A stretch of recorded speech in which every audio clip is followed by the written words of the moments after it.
Hi, Hi, everybody. Welcome to Track Girl Summer. welcome to Track Girl Summer. All right, let's get into the things. Welcome to Track Girl Summer. I'm Natasha Hastings. This is my co host, Corey Carter, and we're bringing culture to track and field. Track Girl Summer. Track Girl Summer. Follow me, Natasha Hastings, Twitter, Facebook, IG, YouTube. Follow the Corey Monster, Twitter. Are you on Facebook? I should know this by now. I YouTube, am on Facebook. Instagram. And sometimes I TikTok. Oh, you TikTok too? Okay, okay. Sometimes. I really don't. But maybe I will.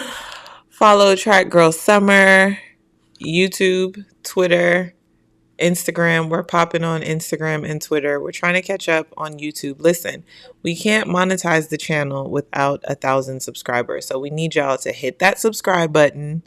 Don't just consume the content, but subscribe, like, help us out here. And I see that Um, we can't monetize. Maybe one day we can't keep doing this. Will you, we will don't you want know? that to happen. So anyway, we're bringing content to you Monday, Wednesday, Friday. We might throw in some special days here and there in between. Look out for tweets, Instagrams. If you're subscribed, you'll get a notification because we don't have a solid time just yet, but we're just coming to you Monday, Wednesday, Friday. So today, we're going to be talking about the things. Was it Saturday? Saturday was the Paris Diamond League. Mm-hmm. So we'll high key, low key talk about Paris, but we'll also talk about some other things. Are you letting people join today? You said you might let some people join. Yes, there's 40 people in the room already. So let's keep bringing folks into the room, and we're going to share our link so that if you want to join the chat, ask a question, make a comment, you can join the chat, the live chat, that is. Tyrone, yes, you have made a live stream. Thanks for being here. Um, but so yeah, so Corey, I know you want to get into the fit check. Before we get into the fit check, I just want to give a little disclaimer, okay? I have Seriously? had a day. Normally Corey goes first with the fit check. I'm gonna go first today because I'm having single mom, grad student, working mom day of the days. So I'm bringing you pajama realness. This is some J. Crew pajamas that I got for my family one Christmas. I like to get my family matching pajamas for Christmas Day. Um, so here I am in my Track Girl Summer trucker hat, coming to you soon. Fit check. Um, so I did some little corn rolls. I put a little like gold in there. And then just a little Space Jam with She's biker. cute. She's cute. I'm not wearing anything on the feet, but if I were to wear something on my feet, they would be some True Blues. I feel like that would really complete this outfit. I Okay. just didn't feel like going up in my shoe collection and finding my threes. And I'm feeling sensational. Are I you? am. I'm always feeling good. So I'm Good, feeling. good. You made a big announcement the other day. Shall we talk Oh about it a yeah, little bit before we get into? We didn't even put that on the agenda, but I we did it. just we opened up with Mom had a day. How's Corey doing? I'm good. If you didn't see on IG, I found out a while ago that I have the diabetes, the sugars. So figuring that out, I'm like type one. Thank you for everyone's like kind words and your prayers. I'm a G, so I'm fine. Um, just like figuring things out. I have to poke myself a lot these days. And I think my like skin's getting like they said scar tissue can like build up, and I already feel like I have some. So when I keep trying to go in my stomach, it's just like no. I'm trying to get going different places, but yeah, it's weird. I'm like constantly monitored. I have my fit check actually, got my CGM guys, so that's my glucose monitor. For once, Corey is being coy. Can I tell the story? Yeah. All right, 54 people in here, guys. Before I tell the story, make sure you share and like. I'm like, what story Bring is some this? more people into the room. So you guys know that we have been live streaming doing Track Girl Summer pretty much all summer now, but we went into like overdrive for the games. Corey practically moved in. We came up with a business plan, all these plans for Track Girl Summer, how we're going to grow this thing, keep it going, keep bringing stuff to you all, right? We're excited, all the things happening. But Corey is like drinking water like crazy. Like I Did said, I tell you? she Did I moved tell you? in. What? I like washed my hair one day and I brought a water bottle into the shower because I was like, I'm gonna get so dehydrated because to wash my hair, I'm not gonna make it to the shower without water. But I wasn't thinking anything of it because, like, There. we run track. We're always drinking water. So she would always be like, I'm thirsty. I'm going to get some water. You want some water? I'm like, sure. And then she's like getting up to pee 3 and 4 times in the night. And then someone makes this suggestion. Now, you guys, what's crazy is, I moved. Corey was making plans to move with me. Like, car was packed, everything. She was going to make this road trip. I'm still not telling y'all where I am, but We were trying to give you all the content. We were trying to stay on the we were couch. trying to keep the train moving. And then Corey calls me and she's like, so a friend of mine told me I need to check my glucose levels because what I'm describing sounds like my glucose is high and I'm in the urgent care and I'm type 1 diabetic. So, shout out to you, Corey, because you're taking it like a G. And although we I had was to laughing change our plans, you're still on top of me like, Tosh, I need you to schedule this live. I need you to work on the script. I need you to upload this so we can get our business account. Like, you're still on the things. So shout out to you. It's not an excuse. It's not a hindrance. It's now a part of your life. You've just kind of just taken the bull by the horns and here we are. So oh, she's still gonna come at some point. We just don't know when. We'll be I back have on the a lot couch soon.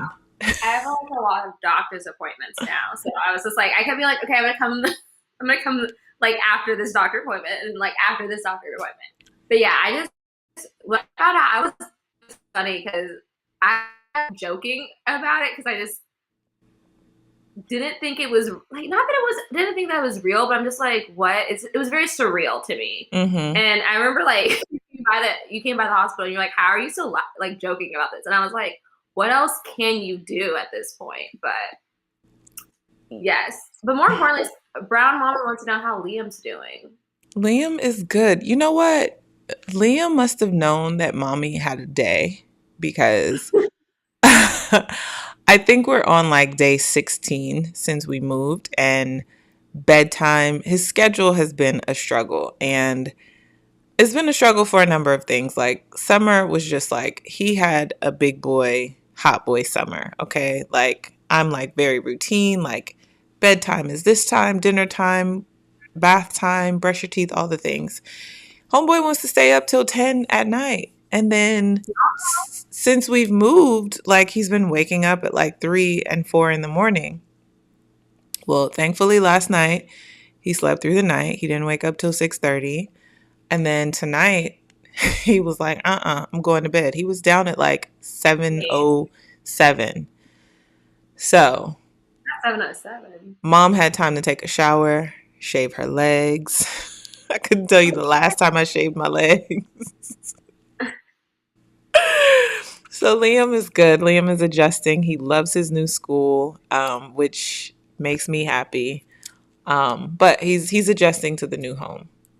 That makes a lot of sense because now I'm thinking of your fit checks and you kept wearing a lot of long, flowy stuff that covered your legs. And I just thought it was your aesthetic. Come to find out, we were hiding these legs, Natasha. No. Don't get it twisted. The hairy legs was out. I didn't really care. Ain't nobody rubbing up on these legs, so whatever. Yes. Mars bars, it's coming. It's coming. Don't sleep. We working on it. We working on it. But yeah, y'all know Liam loves to do a guest appearance at. We'll have. It doesn't matter how late we'll do the live. We could have a midnight edition of the live, and he's gonna be like, "Well, I might just stop by Track or something real quick." Listen, he be trying it, but he's asleep. He is asleep. As I check the monitor to make sure. Someone said, speaking of shaving legs, do male track and field athletes shave or wax their legs? You'd have to ask the male track and field athletes. Right. I don't know that on race day, I love feeling like just like a fresh baby dolphin. I want smooth legs so I can feel aerodynamic. There's nothing like a fresh pair of legs on race day. Agreed.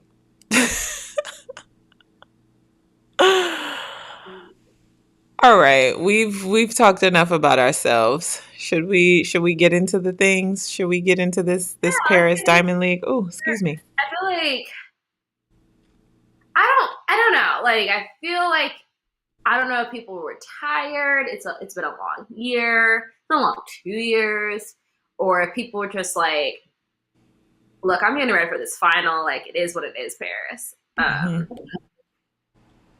But yeah, I just feel like I don't know. I don't know what's going on. But 400 hurdles started off. Interesting. Femke both said, y'all can miss with these hurdles. I'm gonna hop in the open 4, which I found interesting.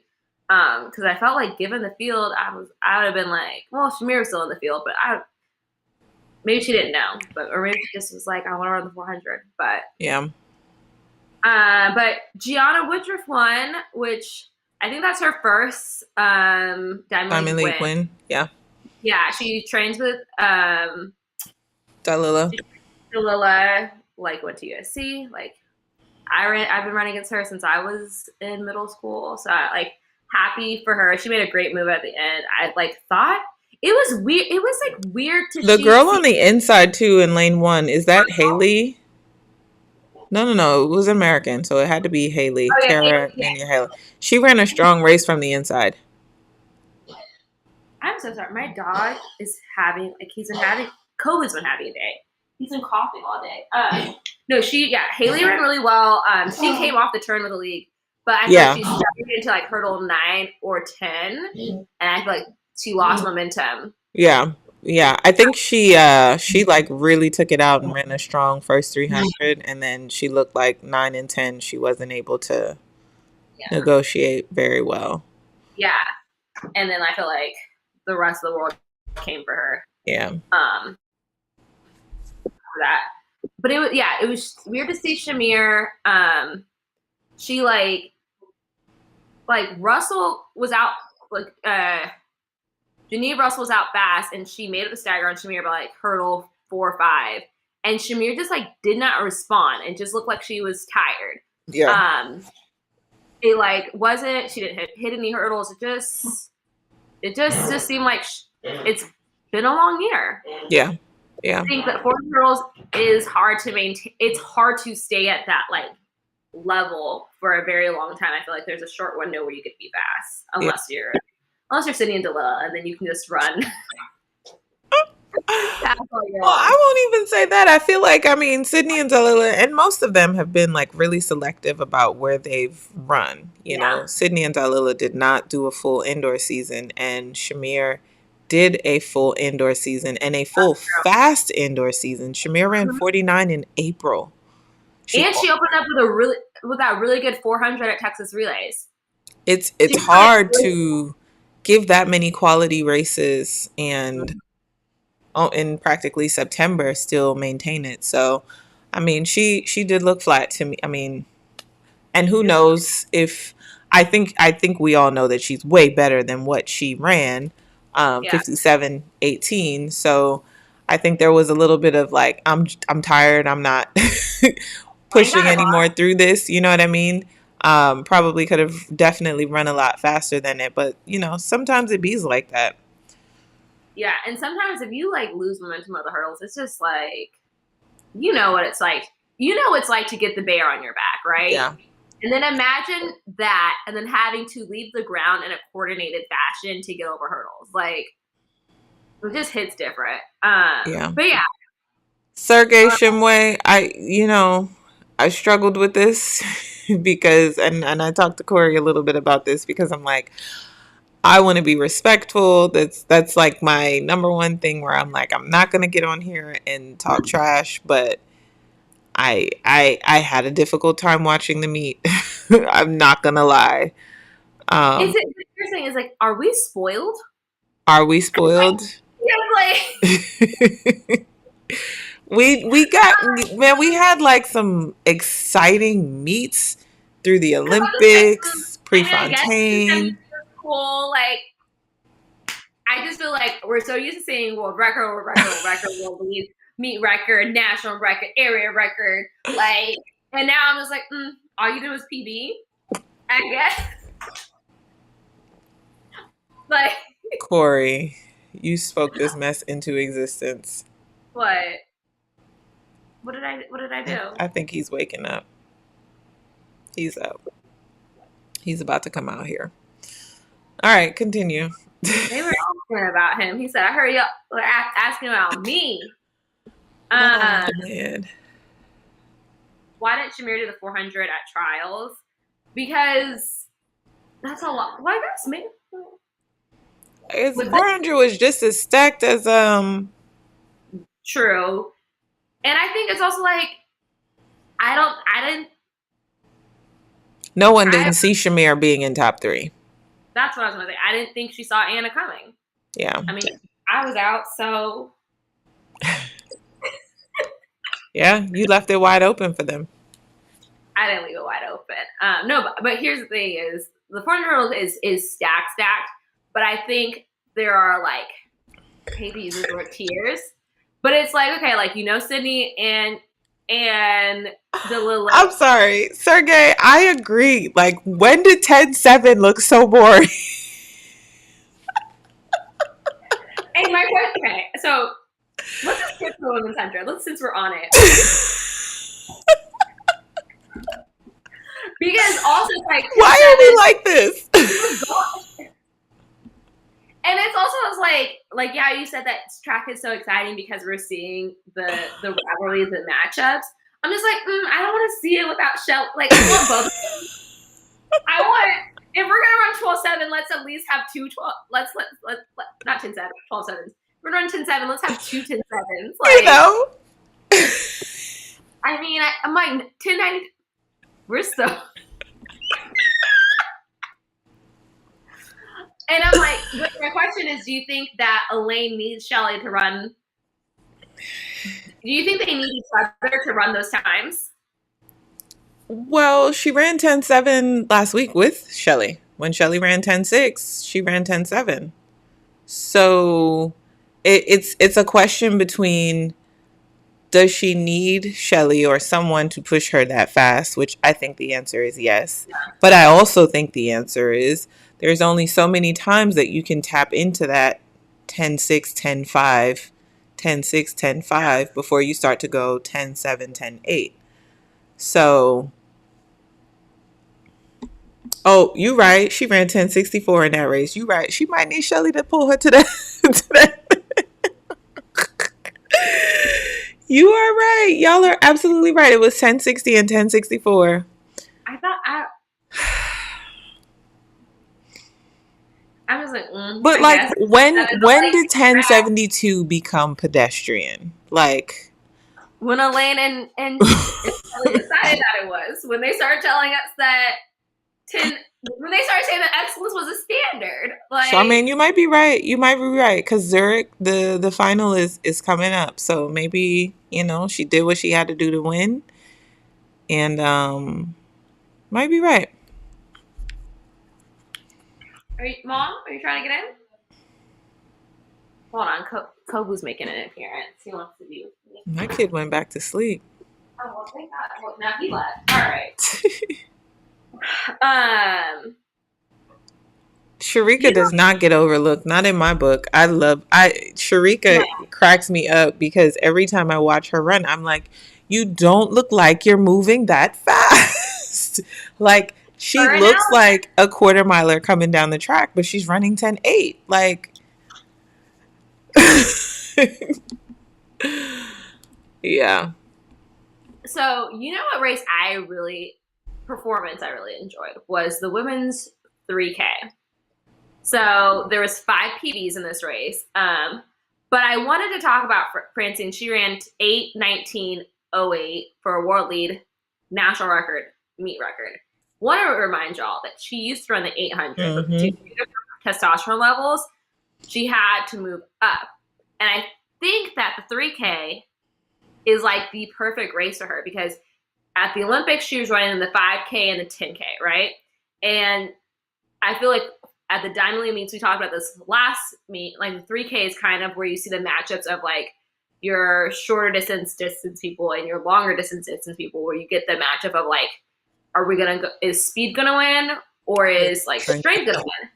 But this girl has both. She's been training for the 5K, 10K, but she still has like, she's been running 800 meters all her life. Like she has 800 meters foot speed. And I feel like it makes her deadly in the 3K. And she looked so good. She hammered at the pace, like from the front. After the rabbits went away, she just was out there putting in work. And then when I want to who rolled up on her? Oh, Tay from Ethiopia tried to roll up on her. She was like, "Girl, if you don't get away from me," it was like she tried to make a move and Francine immediately responded and was like, I also have the foot speed. Don't play with me. And I I always just tell my mom has a way of like narrating stories that I'm like, how do you know that like Liam doesn't have words yet? And so she'll be like, I know he's saying da da da da. And I'm like, how do you know he's saying that? You literally just told that story like you were Francine. And like, the way she moved, I was like, I know what you. She was like, get off me, bruh. She literally did this when she was running. She was running like this, and then I saw her be like, get off me with the shoulders. Shayna or Shanna Lee, can Elaine get a wild card to Eugene? Isn't it SFAPs only? Um, I don't think that she can get a wild card because Shelly Ann Fraser is the defending world champion, and the world champion gets the bid over the Diamond League champion, and two Yeah. people from one country can't have the bye. So Yes, Shelly Ann, because someone's yeah, saying that she can get it if she wins a Diamond League, but the World Championships trumps the the Diamond League Diamond champ. League champ, yeah. Yeah. Someone asked, so are they moved up to longer distance because of the endurance factor, which kind of evens the playing field? I think they get moved up to the longer. They've gotten moved up, or in Shrika's case, in I can't ever say it, Namibians, they moved down, and I think it's because they have data in the 800 and the 1500. And sad to this, I feel like personally that eventually they're gonna be like, now we have data in the shorter and longer races, y'all can't run in anything, and then they'll just move to the jumps. I didn't take it that far, but yes, that's what I thought. That like we have the data in these events, so you can't do these events. You got to move up, you got to move down. But I guess you're right. The jumps would be next. Yeah, they're coming for y'all. I don't know. I just say this because I actually had this. I shouldn't really say I had this debate, but my mom more so had the debate with some people. I hate the way that this whole thing is being handled because period point blank, these are still human beings and People are they're still women. they're still women. And I feel like they're being kind of just like shuffled around. Um, they're dealing with this thing in front of the world. And I'll say it again. I don't know the equitable answer because on the one hand, I do feel like, well, how is it fair for everyone else? But then on the other hand, if this is how you were born, then how do we get to like police that and micromanage that for you? I don't know the answer, but I really, really hate the humanness that is lost for these women. I truly hate to see them like having to deal with this way. I don't know. Yeah, And it's like mind games. Yeah. I feel like it also opens the door for people to be transphobic because people love to, like, not everyone, but a lot of people like to be transphobic, and like that's not even the issue that we're dealing with, but people like to do that, Yep. and I feel like those are two separate situations. But I also have to say, like, as much as I'm like, dang, like going up against Francine would be like tough. Going up against Casper would be tough. But at the same time, I'm like, I'm sure those swimmers felt the same way about Michael Phelps. Like, this boy basically was born with flippers, okay? You know what I'm Right. saying? Like, Real everything talk. about him genetically was like, you were born to be in water. Like, the only thing he didn't have was gills, right? And they didn't say, like, oh, well, you're just too good. You have too much of an advantage. Is it an unfair advantage or is it just an advantage? Right. I think the other argument that I hear being made that I'm like, I don't know, but I do also see where it's coming from. Like, it's just black women. Like, we haven't seen this for white women. Um, And who's to say, like, testosterone levels vary in people naturally because people are different. And it's like, who came up with this number? I don't know. Natasha, where are you? don't you want to know? Natasha loves being mysterious. I do. I do. Things I want to talk about. Mondo said I'm back on my game. Gonna go get this W. He attempted the world record, which was cool. What I love about the pole vaulters is like they're like, okay, I'm out of the competition. I guess I'll just start being head cheerleader because you saw Sam out there being like, y'all go get this clap for Yeah. for like the camaraderie in the pole vault is top tier. Unmatched. Yeah. Also back on top was Hans Parchi. Like Pachi. I fell off for a little bit, but I'm right Yeah. back. Which also, big news. Parchment will be joining Track Girl Summer. Stay tuned. That was confirmed. But as we get closer, more details to Our come. first international athlete. Is he our first international? He is. He is. Y'all like to say we're biased, and we like to say that we're biased. I don't care. I am biased, but yes, Parchment will be here. Uh-oh. Come on, Corey. Well, what the heck? It went right back on. Also, you know, hottest girl this season, Fred Curley dropped his PR by 0.11. No, this was a good matchup. This was Oh. because he went 1779 and Kenneth went 17. Gosh darn it, I can't speak. 1979. I feel like they were like just trading the lead back and forth, and Fred in the last 10 meters had to like hunt Kenny down, and he got it with a lean. He said, "I've been doing my bench press, pop the pectoral out." I hate to go back to this topic. 73 people in the room. Share, like, bring some more folks to the party. But I want to emphasize that this was not because of how Semenya looked. There is science. I do think that there is this notion out there that she was singled out and tested for a thing. And tested for her testosterone. We're all tested for our testosterone. That's why when people test positive for testosterone, like we all have a baseline.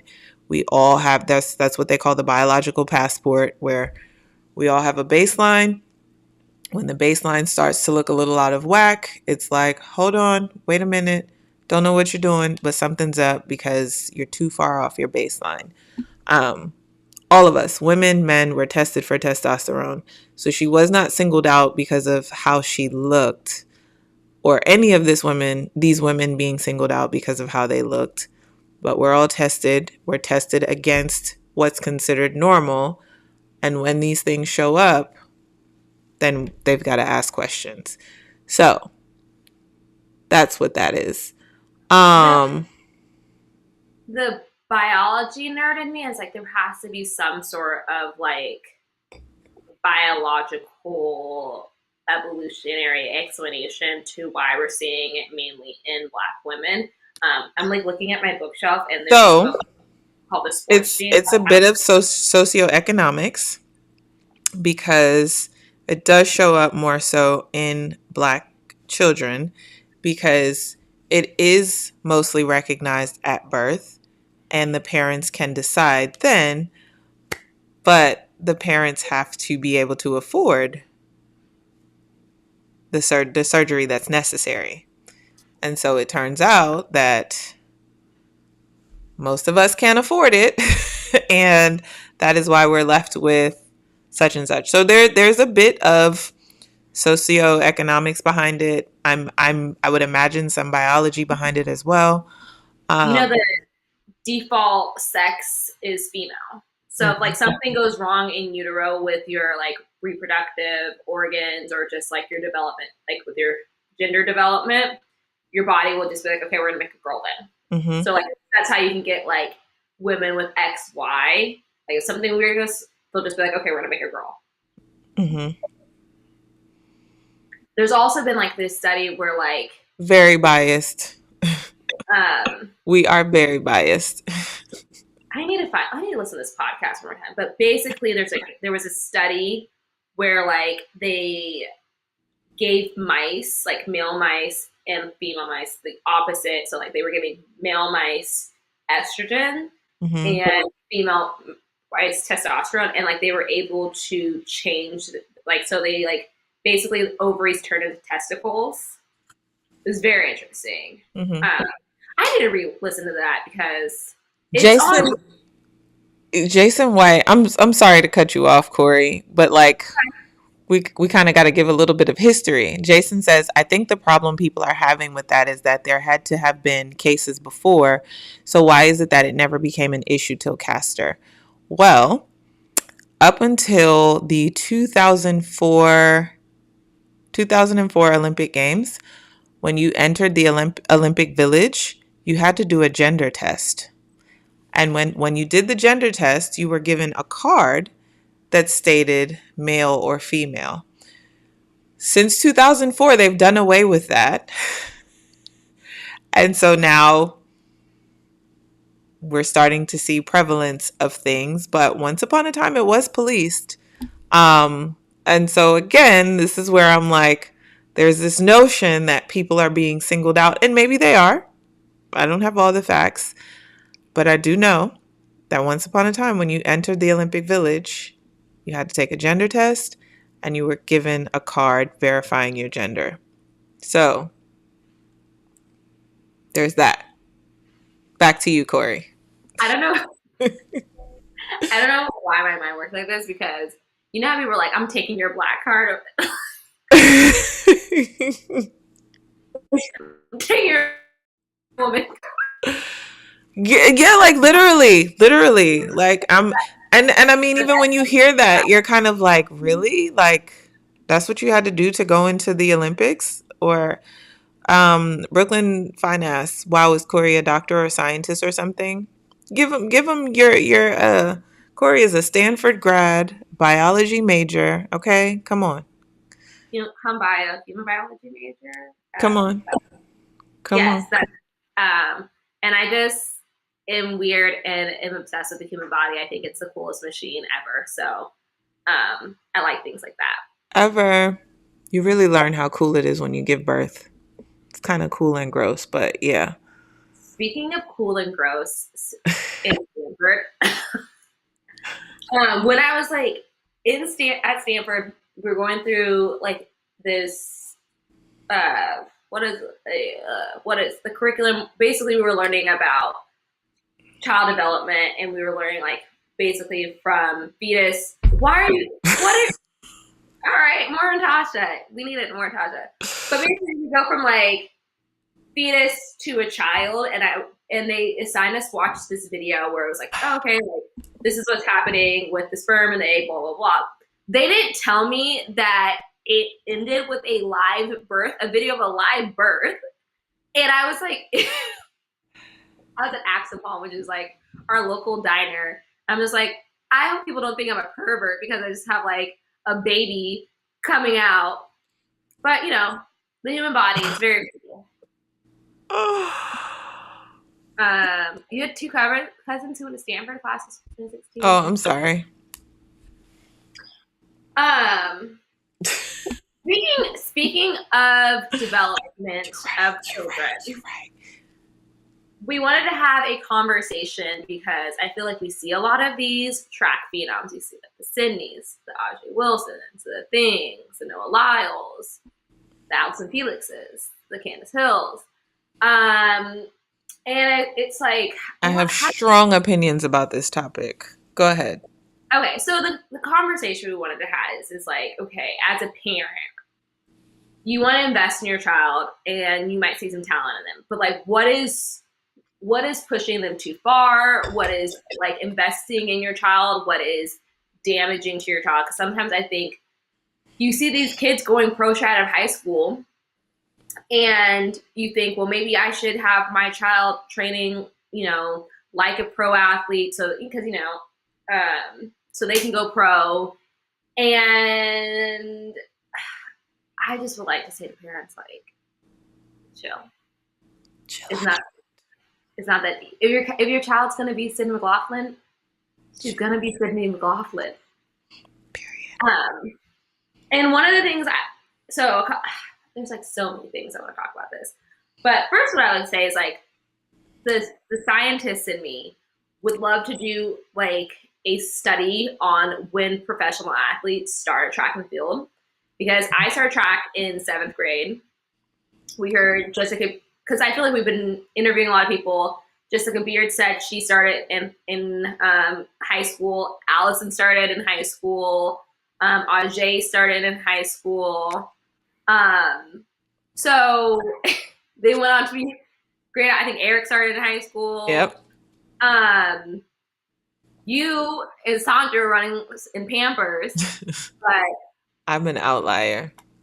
I really think that it's true. I feel like I'm so grateful that I didn't start track and field as a kid, mainly because of I played literally every sport, and I've never ever had anxiety before any sporting event other than track and field. Like, I'm glad I started it on my own terms. I asked to run track, and my dad got me in, but he always wanted me in team sports, and then I transitioned, and I fell in love with it immediately. That's so funny that you said that, because I learned recently in my program, I'm back in class, that cross-country athletes are more at risk for anxiety and depression than any other sport. It makes sense. I've seen so many. I don't know what about cross country and type A personalities go together. And I've had parents like hit my DMs asking for advice. One dad asked me like, "Oh, I want my daughter to quit basketball so she can focus on track," and I told him like, "Do not do that." Because it needs to be your daughter's decision if she wants to. Like, she's still a kid. Like, There's no need to specialize. And I feel like when you specialize early, that's how you get overuse injuries anyways. Like, my dad always said, you can teach a kid how to hit, throw, jump.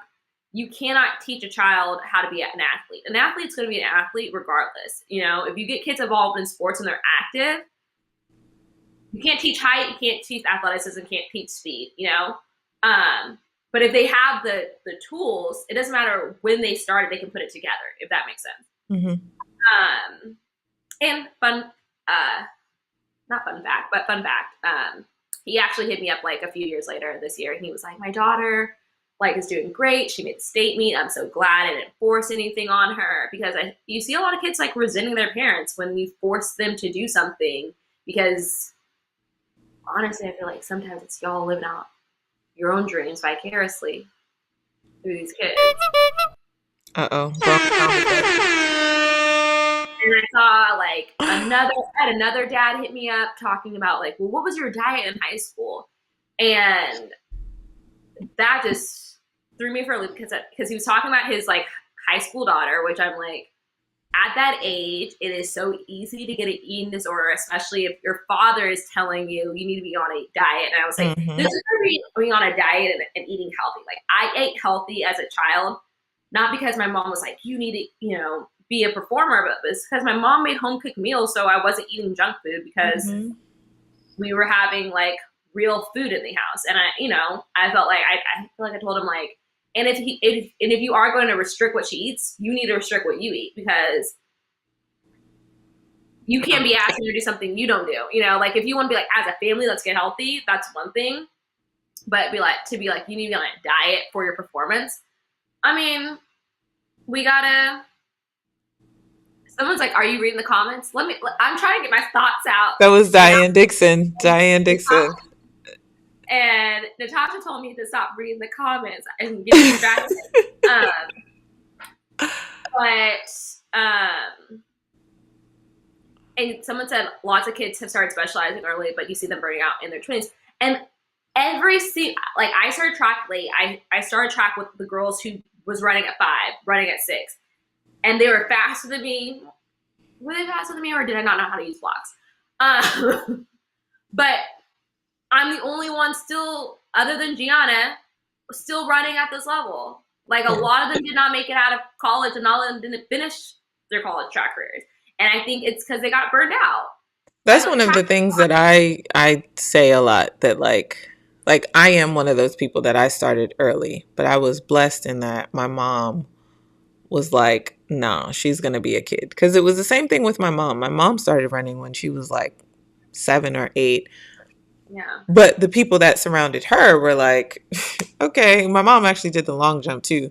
She was like, my practice was playing in the sand pit. Like, it wasn't like training, you know? It wasn't until she got to college that training kind of got serious. But like, I always say that like I lasted this long because I was allowed to be a kid. And Yeah. there were people on my track team that, I kid you not, had more raw talent than me, but they Yeah. were either burnt out Mm-hmm. by the training because they did some workouts that my mom was like, hell no, she's not doing it. I've told the story before, or the stories here on social media, or their parents just straight up took the fun out of it. Yep. And I think especially now in social media where everybody's comparing themselves, Mm-hmm. everybody think, first of all, let me tell y'all something. We make nice money. It's not worth it. All right. Okay. So there's this idea that like, oh, I'm going to turn pro and I'm going to get rich and no, it doesn't work like that. And furthermore, the names that we listed, there are very few people that it has worked for. And for those that it worked for, I want to say that I think it's worked. Like, I love what they did with Sydney. I love what they did with our thing. Allison's journey, like Ajay, even though they were phenoms, or they are phenoms, like they still went to college. Like, I think it's so important for you to go to college and experience college, even if it's just for a year. And that's why I say I love what they did with Sydney. Like, I tell people all the time, I went to college for 3.5 years, 3 years, and I turned pro. And it was the best 3 years of my life. If I could do it over, I'd do it again and not change a I dang would do thing. it. Okay? Like, period, 100%. You have to let your kids be kids. Like, the second you start, like, this is a job. It is. It's a lifestyle. Like, and you start doing that when your kid is 10 and you want them to be taking it just as serious at 25. Like, it just doesn't work like that. They're going to be physically and emotionally burnt out. And I think you have their time, and they have to want it. You wanting it for them is not going to do it. So, you know, what do I know? I'm just I'm just saying. No, I think Corey and I have these conversations because we see it. Some of y'all slide in our DMs. We see the workout posts, and we're just looking at these kids and we're like, you poor baby. Like, you don't even look like you're enjoying this. And I would like to say that some of these crazy workouts that these kids be doing are administered by people who don't know what the heck they're doing. What the Like, heck they're doing? and that's what, like, I feel like I've been so blessed because every time I needed a coach to take me to the next level, God was like, here is the perfect coach for you. Like, I've had the perfect coach for me every step of the way. College, high school, I've always had the right coach for me, and they always had my best interest at heart.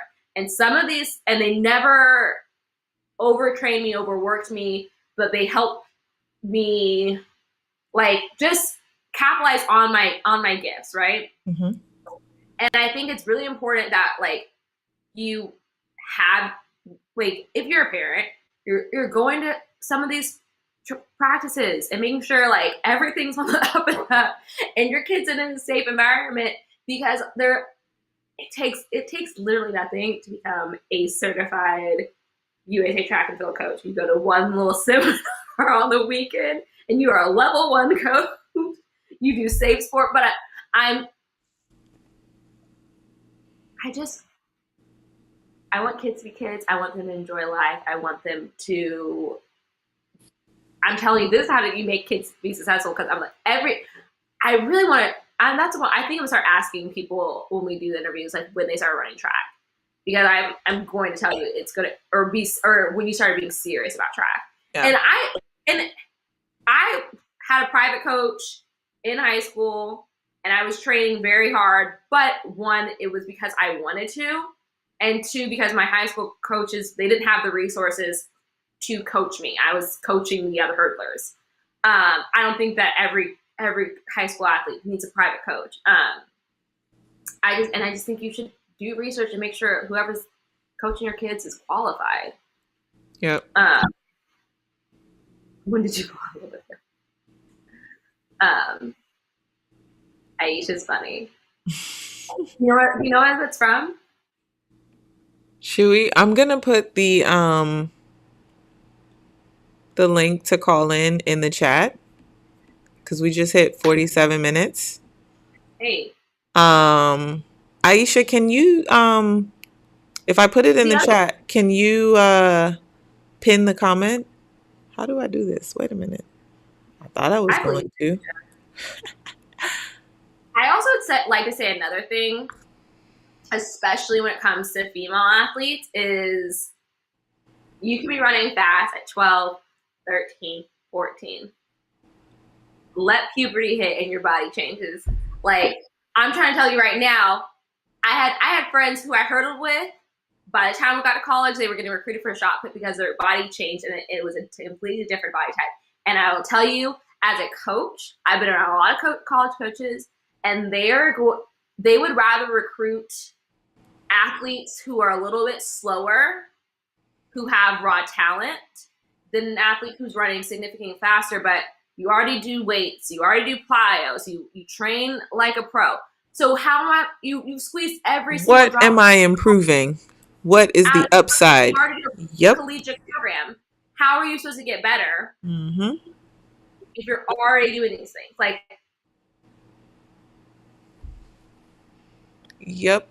I'm just telling you how your kids scholarships, but okay. Corey, is this? Yes. I didn't change the code. Okay. Aisha, I'm gonna send you the link if you could put it in the chat, please. If I find it. The other thing is, number 1 in high school, fastest high school in the world, doesn't mean you should go pro. It still means nothing on a professional level. And that's what people be getting twisted. It's like, I was number 1 in the 300 hurdles and the 100 hurdles in high school. Did not mean I was ready to line up with Joanna Hayes. So what I'm saying is, sometimes you see, like, oh, these amazing high school athletes, and oh wait, why aren't they doing well on a professional level? It's because it's like, number 1 high school is still mediocre at a professional level. Give them time they still need time to develop and grow. That's what college is for. I always tell freshmen, collegiate athletes, if you can run just as fast as you did your senior year of high school, that is a like you won the day, because there are so many factors going into being a college athlete that's working against you negatively, in that like you don't have your mom there telling you to go to bed, so you're not getting all your sleep. You know, alcohol's on campus, so that's a thing. No one's watching your diet. Like there's so many things pulling you away from your performance, and also just training. You're also competing against athletes who've been in the collegiate system, which I would like to say is the best development program for track athletes. It's going to take a while to like get it together. Hi, Victoria. She's just getting out from work. Diane said, "Stay on topic for Paris Diamond League." We We don't talked want about it. There wasn't really much to talk about, unfortunately. How much did you two party? She partied. Okay. I partied. I partied so much. And let me also say this, okay? I was in the honors college. I graduated with a 3.6 GPA. I majored in exercise science, but I was the ringleader for the parties, okay? I remember one night we took a bus back from whatever track meet we were at. I texted the girls. I was like, yeah, so and so's at the door. He said we can get in for free. We got in. I didn't run at this track meet because I was having my hot girl year. And so we were in the club till like it was Columbia, South Carolina. So I think the club shut down at like 2 a.m. But I had practice the next morning. And when I was in college, I trained with the boys. Yes, I did, so that I can send it. But I had a time trial the next morning with the boys, and I woke up and killed it. Hey. I lived that life in college. But let me tell you something. I turned pro. That mess didn't work no more. I couldn't do it no more. I couldn't do it no more. But she partied. I had a good time in college. I tell people all the time, enjoy your college life. Okay, let me figure out how to get y'all this code. I partied, but I still don't drink because I don't need alcohol. But like, here's the thing: when I go out, I'm not here to drink. I'm not here to meet new friends. I'm not here to play games. I'm here to be on the dance floor all night long. That's all I want to do is dance. Don't ask me to do any other activities. And I also will be the designated driver. I drive. I was like team mom when we would go out because I would take everyone home. But yes, I went out. I shut it down a little bit during track season, but the fall was my time to shine.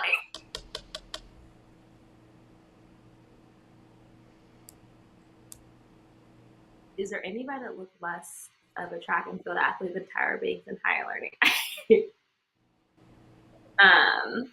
I'm looking at these comments. Okay, here's what I'm gonna do. If I can figure out how to do it.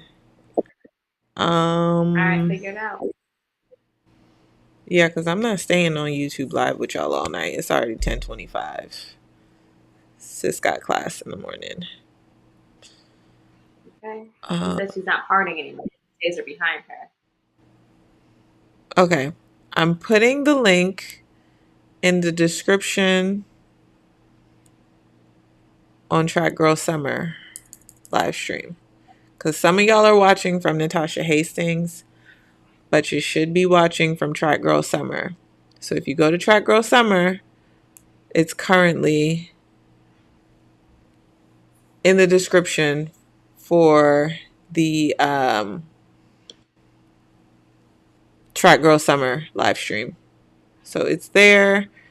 And then let me see if I can drop it in the chat and then maybe pin the comment.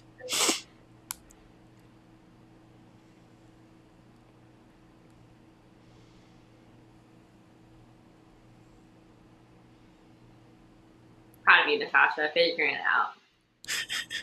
I used to do the multis, and I used to compete against a girl. I won't say her name, but her brother was her teammate, her dad was the coach, and her mom made the outfits. And when I tell you, her dad was so mean. He would yell at her, and you're out there all day, and he would yell at her like she was really good at all the events except for the 800. And during the 800, he would yell like, "You're pitiful." And mind you, we're seventh, eighth grade, right? And That's she just was like, sad. yeah, it really, and the thing, he had the audacity to be like, come up to me and was like, I just really love how you compete, da da da da. And I was like, you need to tell your daughter this. And she would be there because multis you're sitting around talking to each other, and she was like, I can't wait to go to college. I can't wait to get away from him. I can't wait to like quit track and field. And like she was insanely gifted, and he like just drove all the love and the excitement and the fun out of it for her. How do you feel about parents that rely on their kids to turn pro to help them out of poverty? Natasha, you want to take this one? I feel like it's trash. Um, I feel like it's trash, but I also feel like there's so many things that I could say about this. I feel like it's trash. Like, maybe you should put a basketball in their hand if that's the case. Well, no, because here's the thing. I feel like it's trash to, like put that pressure on your child, to rely on your child. But I also feel like we all do the best that we can with the tools that we have, right? And so I think a lot of times that is the only way out for some of us. And I think it's unfair to put that pressure on our children. Um, but it is what it is. So, like I've had conversations, and I think a lot of it lies within what we normalize, the conversations that we have, how we educate ourselves, right? So even the conversations that I've had in my circles about like starting my son's education fund, like I think I'm a fairly responsible person, but I can also be very irresponsible. Uh-oh, we got a caller. Diane's coming in. Hold on, let me finish my thought. Diane, I'm gonna leave you in the green room for a second. Let me finish my thought. Um, and so I started an education fund for my son, and I got a lot of like, he better get a scholarship. And I'm like, okay, but why though? Maybe he will, maybe he won't. But what's wrong with me starting some generational wealth? I think that we need to change our mindset around like, and it doesn't have to be big. When I tell you like it's just a little bit of money every month that I've like dedicated, that like this goes to his bank account or his custodial account or whatever you want to call it. um but the idea that like some of us truly feel like, oh no, Diane, what happened? um I think it's unfortunate, and I think I honor and respect that in some instances that's all the choice that we have. But I think we need to start normalizing conversations about how we can set up our children for the future. Yeah, Okay, here I she think is. I come from a privileged place in that like my family was gonna be good whether I ran track or not. Like and whether I got a scholarship or not, my dad was like, wherever you guys want to go, I will figure out a way to pay for it. Granted, my sister went to Brown, so she took the whole cost. She took all of the college money. But I think it's like children didn't ask to be here. Mm-hmm. And so it's Mm-hmm. not on them to take care of you, it's on you to take care of them. Like you decide to have kids. And that's me saying something only as a dog mom. But I also feel like children do feel obligated to give back to their parents. If you have a good relationship with your parents, they're going to want to do for their parents. But And I feel to like it should be the child's choice. but to but if you are out here coaching your kid instead of going to work, so that your kid can one day become, I don't know, like, but I don't know, because it's like you see like Naomi Osaka, and it's like her dad invested in her, Yeah. and like now she has a life. I have 3 siblings. I lost Diane again. If she comes back in, I'm just gonna pull her up. That's exactly what I was hoping you would do. Oh, I thought you were talking. You were, Diane. You were. I just had you on the backstage. I was trying to let Corey finish her thought because I went on and on. Yeah, I'm not a parent, but I think that's a lot of pressure for a child to be like, I've got to break all the generational curses, and I've got to pull all of my family out of poverty. And I think it's how you can't create generational wealth if you're constantly like paying for this, paying for that, because then you can't Robbing save, Peter to pay Paul. Mm-hmm.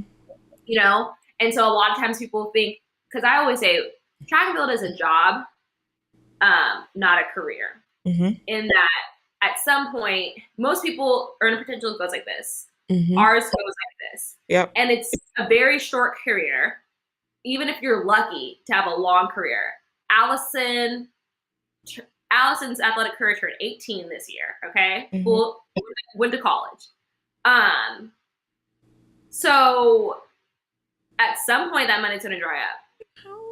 And you can't live. No. Allison's bread is long.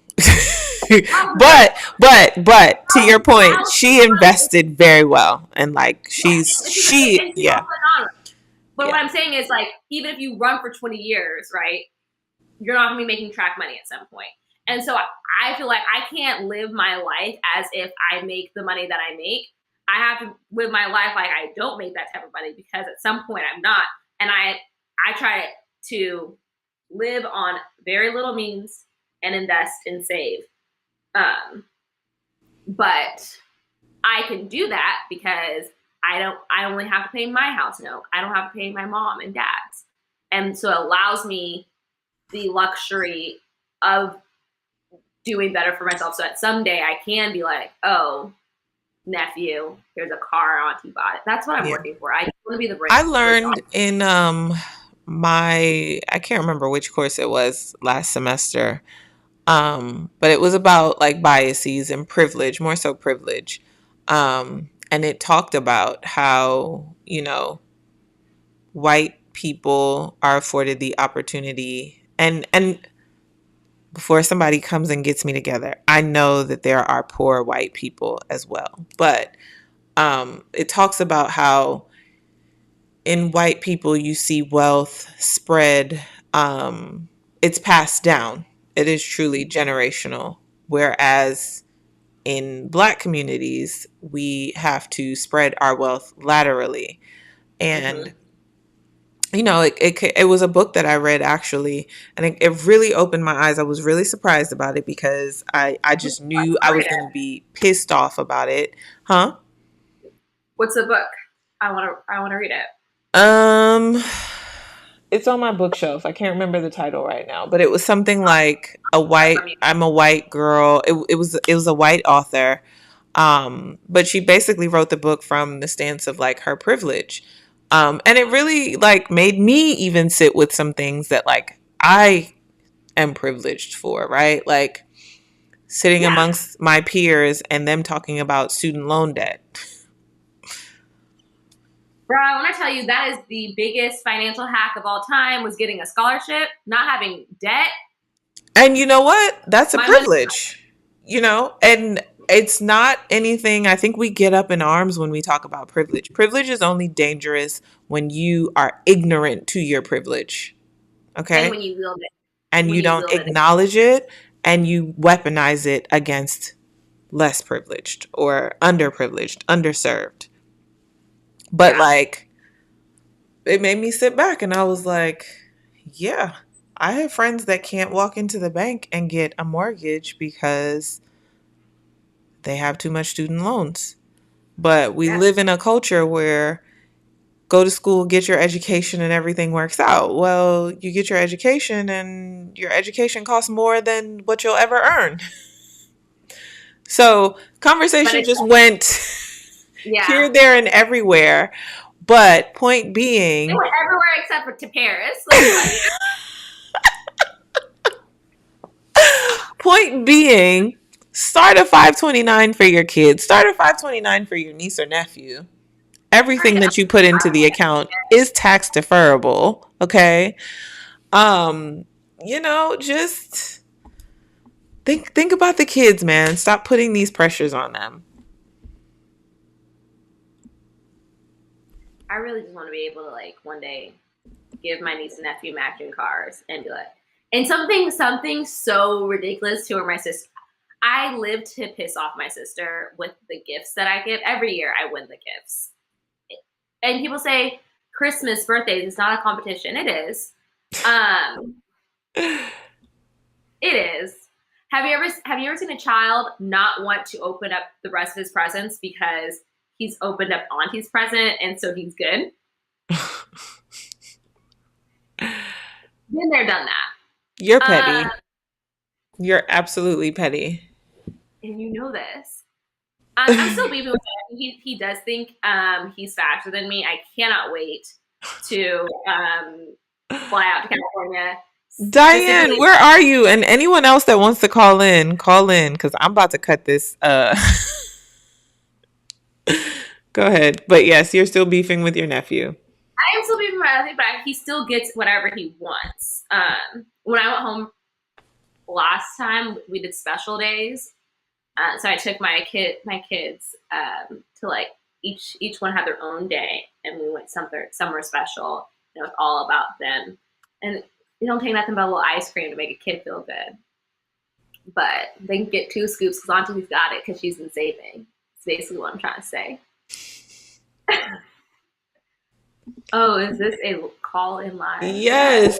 The link is in the description on Track Girl Summer. So if you're watching the video on Track Girl Summer, copy that link and you can call in. Yeah. I also Claudette says you made at least $1 million over her career, and what I would like to say to that is, can I hold a dollar? I don't know what she's talking about. I'm trying to be the rich auntie too. That's Well, why me and Corey are plotting on a Track Girl Summer, okay? Kobu loves his rich auntie Natasha.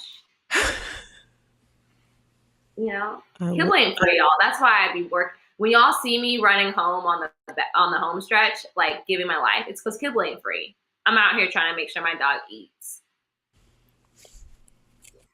Aye. Well, I don't think anybody wants to join the party with us, Corey. No one's calling in. That's sad. Disrespectful, rude, and mean. I don't know what was saying. I don't know. She was in the backstage. I think I had her in the backstage for too long. She said, "Don't." Mm-hmm. Well, she doesn't deserve to be in the back. She's a star. Put her in the front. She's royalty. She is. She is the queen of New York. I can never get a connection. No video. I'm in a bonnet. You have a bonnet. I'm in my pajamas, okay? Okay.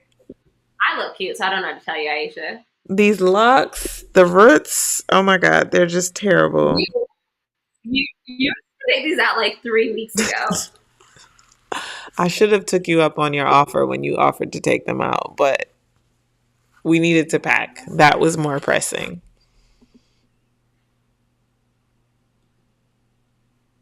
What is storm money? Earlier in the chat, he said something about evacuating Louisiana. So please be safe, sir. Life of Bill. But what is storm money?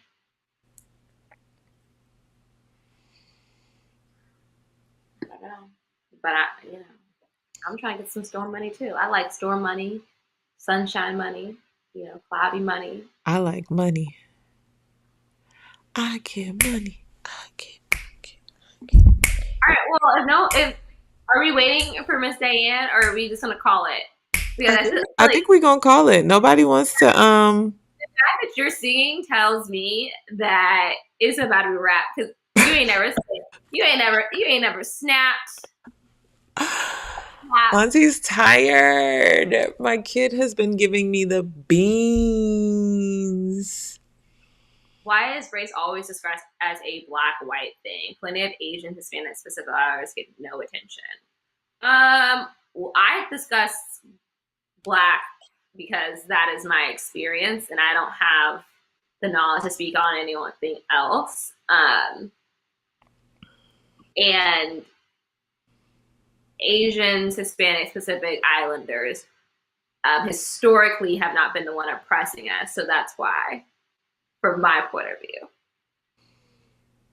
Like, historically, they haven't been our oppressors, and historically, some of them feel like they're more white than black too. So, or brown, or because I know that's the new politically correct thing to say, black and brown. But yeah. You're blonde. Listen, I don't know what's up with everyone else. Yeah, be prepared. Next time we're gonna take some callers, okay?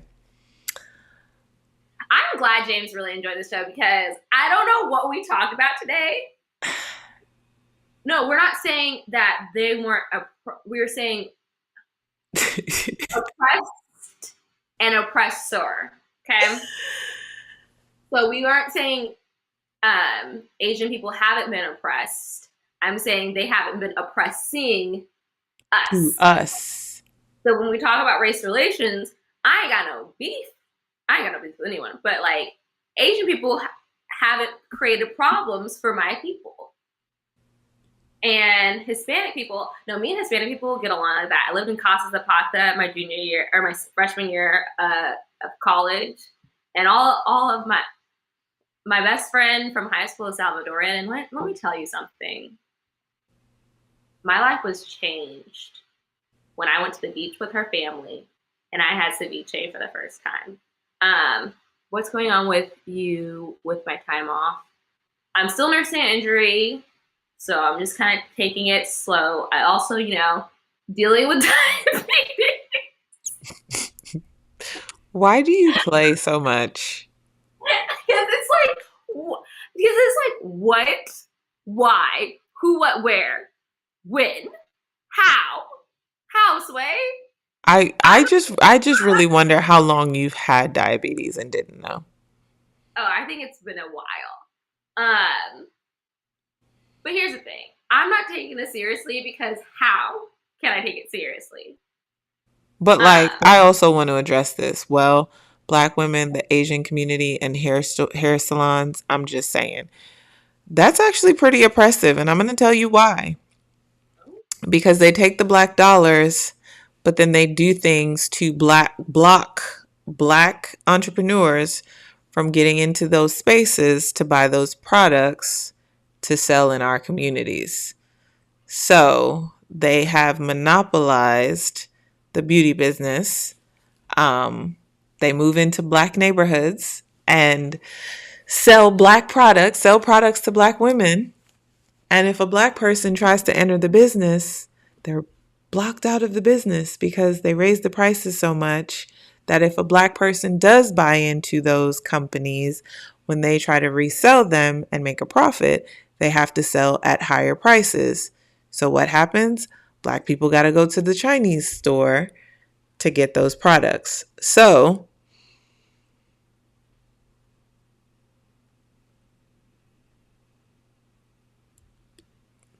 all right. I don't have no more wine to sip to that. There was a little swallow in there. It just wet my tongue.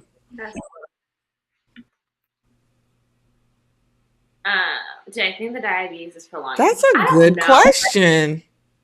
Here's the thing: is people ask me questions like about diabetes. Like I just got this thing. I don't know what's going on. I'm just like learning it day by day. I'm trying to figure things out. I'm not an expert. I just have it. But maybe it does. Like it doesn't help. I know that because like diabetes affects your blood and your blood flow, and healing happens to the blood. So I'm sure it's not, helping the situation. Um, I feel like unless there is another question, We need to go. We're like all over the place. like what are we doing tonight, guys? What are we actually doing? And the fact that 75-year-olds are still here is hilarious to me because we had we had a script, a schedule. Nothing was discussed. No, we discussed some things. Oh, I didn't even discuss. Allison looked great in the 400 meters. Oh, she did. She did.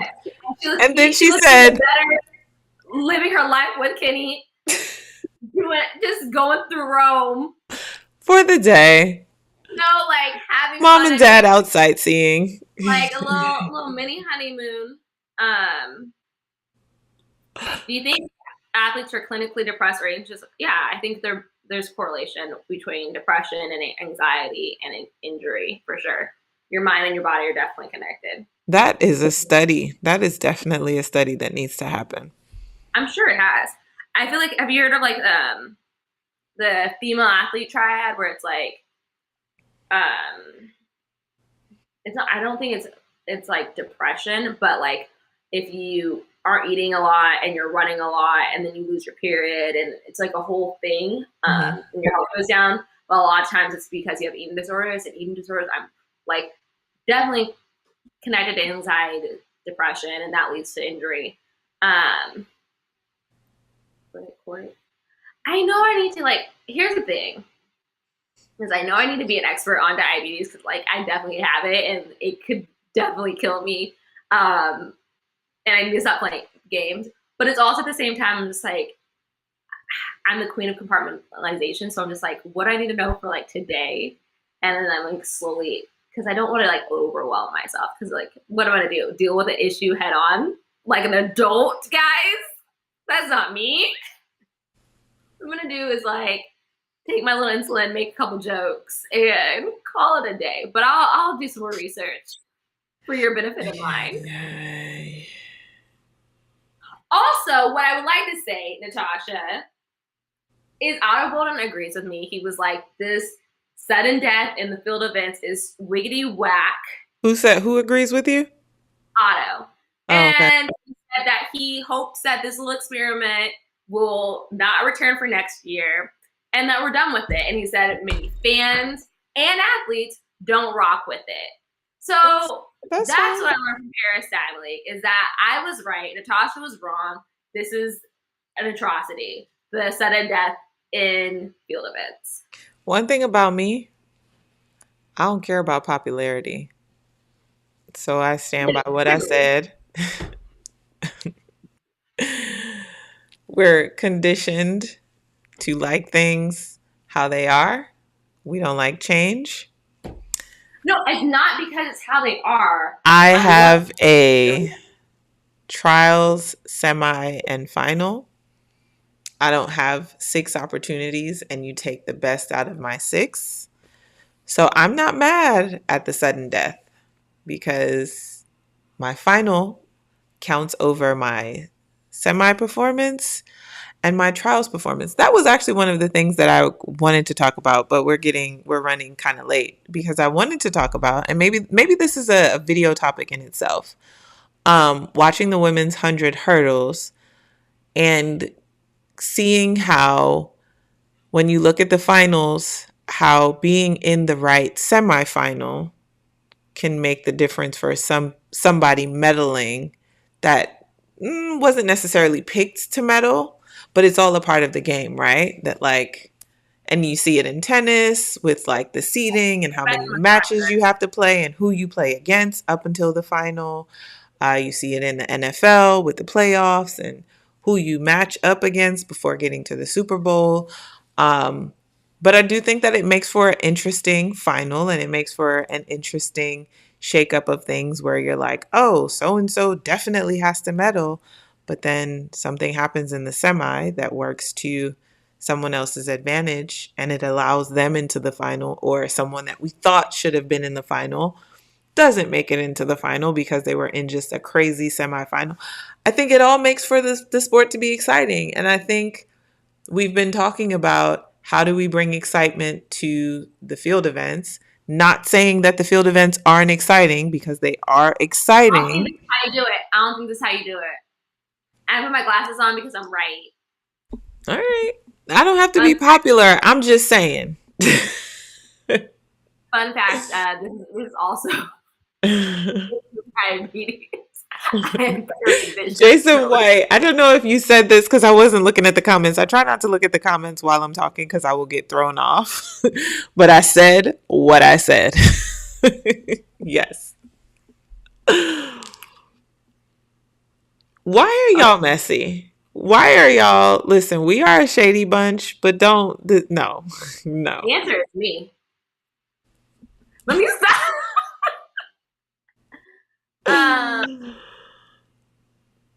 See, Peter's on.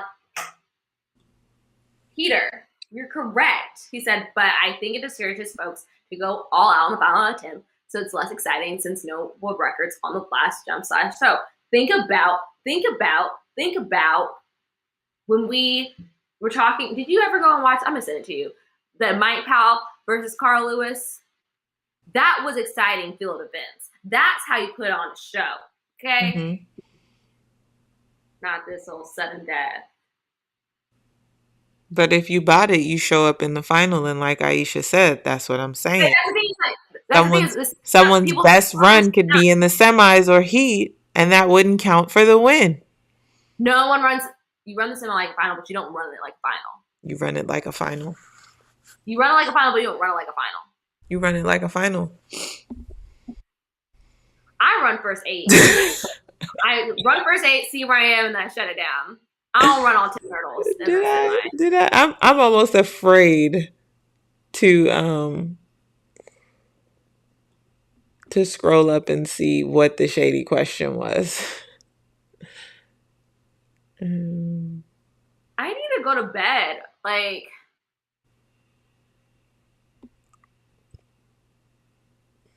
because Ryan doesn't go all out in the 6th round in order to secure the win. Exactly. I must have missed it. Guys, thank you for doing this. We're losing viewers. We're at 66 viewers. Shout out to the 66 of you that stayed on for this randomness. And because you guys stayed, I'm going to give you guys some exclusive tea for our, I don't have anything. But like, what if I did? It was like, we're staying this long.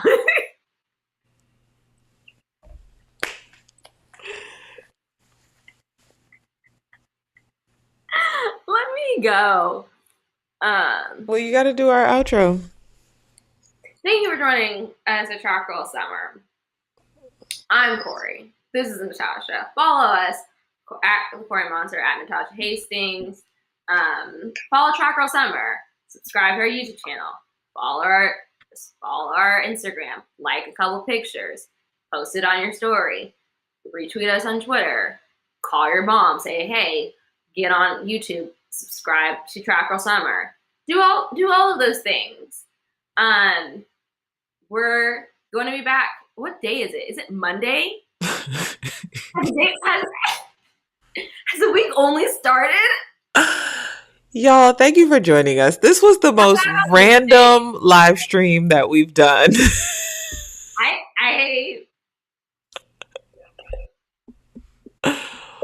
We'll be back on Wednesday and we'll do something. We're gonna have a jolly old good time. Good old times. I think Wednesday will be 1 p.m. Eastern. But don't quote me on that. We'll change the time on you like it's nothing. So show up at 1 p.m. if you want to. We might as well. And if you're watching on Natasha's page, stop doing that. Watch on Track Girl Summer page. At some point, we're gonna shut Natasha's page down. So you better get used to come over and Track Girl Summer. And so come back here. Maybe same place, different place if you're on Natasha's page. And no matter what time of the year, it's always Track Girl Summer page. Baby. Bye, Do it like y'all. it's your birthday. Do it like it's your birthday. Baby. I thought you were gonna like